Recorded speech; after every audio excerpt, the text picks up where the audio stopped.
How will we know when God is calling us individually to leave the cities? And will some be taken out of the cities at the very last moment, like Lot?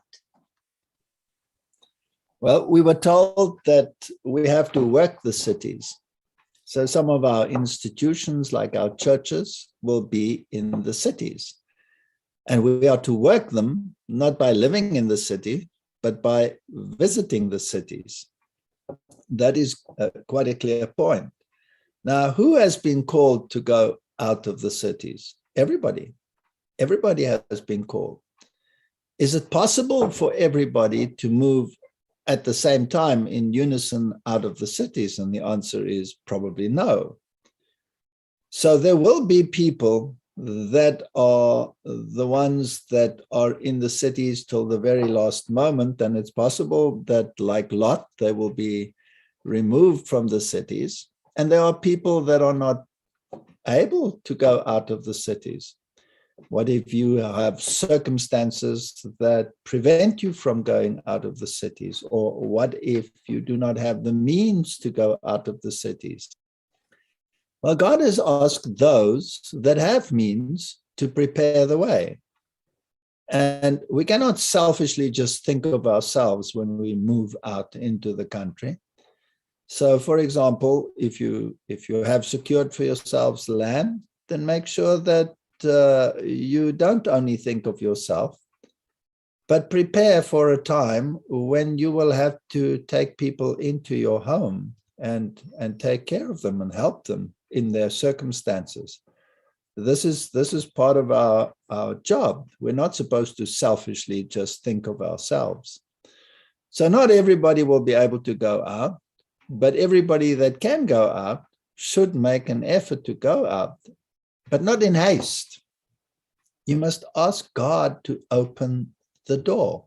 And you must be sure that the door that has been opened is the door that God has opened. Because you might be able to rush out into the country and then not able to survive out in the country. So God has to open the way. And this is a very personal experience. You cannot dictate it to someone. But as you yourself stated, you have felt for a number of years now this urgency that it is necessary for you to move in that direction. And as you have stated yourself, that urgency has intensified and not been reduced. And that is a voice that is talking to you. And you have to ask yourself, whose voice is it that I'm hearing? And obviously, in my opinion, it must be the voice of God, because it is in harmony with the word and with the spirit of prophecy. So you are trying to act on it. And God will open the way, because he says, if you honestly want to do my will, then God will remove the obstacles. You will say to this mountain, depart, and it will. The mountain of difficulty will depart. Now, I've been into country living for a long, long time. And not that it was necessary for me to go because of tremendous turmoil in the city or anything like that. But what a blessing it has been. And the other thing is, I haven't stayed in the same spot because I have a calling, for example, to go to a specific region to become involved in evangelism. And so I've moved in my country experience to a number of places, and others have taken the place. But the interesting thing is more and more people were able to come out because of those initial first movements. And I find that this is how God works. And if you set the example and people see, but it is working, and people come and see, what are you doing and how are you approaching this? Then the bug starts biting them. And I see more and more people, and I get letters every single day, and I get voice messages every single day asking me to pray for this one or that one, or how must they move? Must they move there or must they move there? I can't tell them where to move.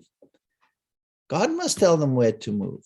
But the fact that they want to do it already, that's very encouraging. And I think God's people are beginning, or at least those that are serious, are beginning to get the message. To be aware of new videos like this one, be sure to subscribe to the Preparing for the Time of Trouble channel. For more free videos and downloadable audio podcasts, as well as handouts, go to www.preparingforthetimeoftrouble.com. Topic categories include recordings of live seminar presentations, country living, sustainable gardening, homestead remedies, how to be self-sufficient when the grid goes down, wild edible and medicinal plants, hydrotherapy, and end-time Bible prophecies. To take advantage of these free resources, go to preparingforthetimeoftrouble.com.